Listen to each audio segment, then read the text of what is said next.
And we know a lot of you have been talking about it online. Why do juveniles, like the young man at Franklin Park Mall, feel like they need to carry a gun at all? Michael Sandlin, he talked with somebody who says if people want change right now, it has to start at home. Michael?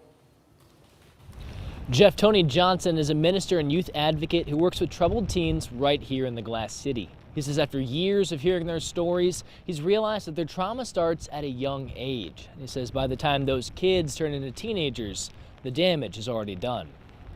I work in an elementary school where these kids are really smoking weed and having sex at such a young age. And I'm not talking about the 7th, 8th graders, I'm talking about 5th and 6th as well.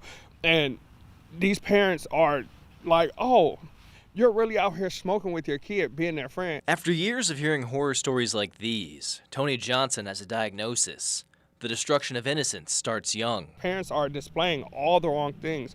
You're going in and out of the club, you're smoking, you're drinking in front of your kid, and you're expecting them to turn out to be great. Or just as bad, no one being home at all. Mom is not there. She's working 24 hours, not being home with an adult. Either way, Johnson says it's a recipe for disaster, giving kids no guidance, no sense of community, and strong feelings of rejection, opening them up for something even worse.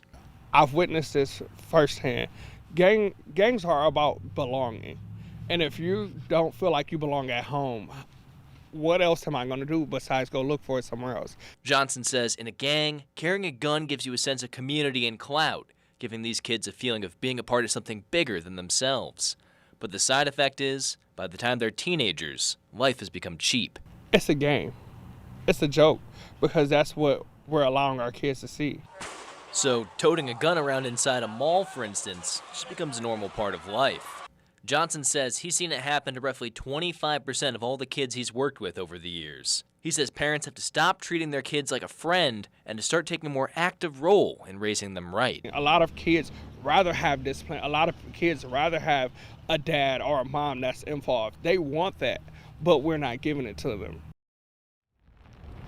Youth violence remains a very serious issue in this country. According to the CDC, it's the third leading cause of death for young people between the ages of 10 to 24, and it's the #1 leading cause of death for the people in that same age bracket who are non-Hispanic, Black, and African American people living in this country. However, Johnson says the increase in quality parenting and two-parent households could have a massive effect on that data. Reporting in East Toledo for you tonight, I'm Michael Sandlin for WTOL 11.